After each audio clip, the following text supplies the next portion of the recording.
एवढं मोठं सामर्थ्य त्या स्वामी चरित्रामध्ये आहे. त्याचं नावच दिलेलं आहे सारामृत. सगळ्यांचं अमृत ज्याच्यामध्ये आहे ते आहे सारामृत. त्याच्यामुळे त्याला सारामृत हे नाव दिलेलं आहे. स्वामी चरित्र सारामृत, सगळ्यांचं अमृत. हा जे अमृत आहे तो प्राशन करेल, त्याचं कल्याण झाल्याशिवाय राहणार नाही. 5व्या अध्यायामध्ये तात्यासाहेब येतात महाराजांना घेऊन. महाराजांची काहीच भक्ती नसते, राजा सांगतो म्हणून येतात. त्यांना खूप गर्व असतो संपत्तीचा की मी आता यांना लगेच घेऊन जाईल. आणि ते अक्कलकोटमध्ये येतात, खूप पैसा खर्च करतात, पण सेवेकरी मात्र खुश होतात. जे सेवेकरी असतात महाराजांचे ते खुश होतात, पण महाराज त्यांच्यावरती खुश होत नाही.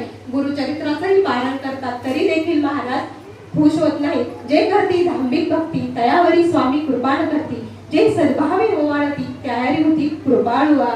किती सुंदर गोवी स्वामींनी सांगितली आहे. जे धांबिक भक्ती करती त्याच्यावरती मी प्रसन्न होत नाही, जो सद्भावने ओवाळतो भावे पत्र पुष्प अर्पिता समाधान स्वामी ते. तुमचे पैसे आणखी काहीच नको त्यांना, फक्त अंतकरणापासून भावनेने एक पत्र, झाडाचं एक पान जरी आपण केलं तरी त्यांना पुरेसं आहे हे स्वामींनी सांगितले आहे. त्यानंतर यशवंतराव देखील तात्या साहेब खिन्न झाले, त्यांना ते काही घेता आलं नाही. स्वामींना पळून नेण्याची युक्ती केली. चोळाप्पा महाराज मात्र ते फसले गेले. त्यांनी त्यांची भक्ती विकण्याचा प्रयत्न केला, कारण जहागिरीची लालसा त्यांना देण्यात आली आणि ते तिथे गेले. महाराजांनी परीक्षा बघितली चोळाप्पा महाराजांची, त्याच्यात ते असफल झाले. महाराजांची भक्ती त्यांनी विकून टाकली. यशवंतराव जे भोसले होते त्यांना देखील महाराज ते खूप अशा हत्तीवरून आले. महाराजांची सोने नाणी घेऊन महाराजांना खुश करीत महाराजांपुढे ज्यावेळेस सोन्याच्या ताटल्या ठेवण्यात आल्या, महाराज जोरामध्ये रागवले, हे बेडी आणून ठोका याच्या चरणी, असे स्वामी जोरात बोलले. आणि यशवंतराव गटलटा कापू लागला आणि तो पुन्हा बडोद्यामध्ये आला. जे बडोद्याचे राजे होते त्यांना कळालं की म्हणजे त्यांच्यावरती विषप्रयोगचा आरोप आला, विषप्रयोग झाला. त्यामध्ये यशवंतराव हा अडकला गेला आणि महाराजांचं जे मुखातून वाक्य निघलं ते वाक्य सत्य झालं. त्यांना बेडी आणून ठोकण्यात आली. त्यानंतर स्वामी भक्तांनो 7व्या अध्यायामध्ये विष्णुबुवा ब्रह्मचारी महाराजांकडे येतात.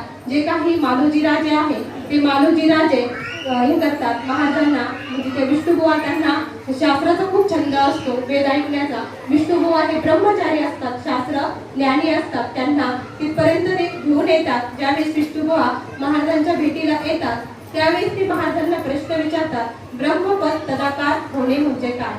काय आहे ब्रह्मपद तदाकार होणे? ब्रह्मपद तदाकार होणे म्हणजे नेमकी काय आहे?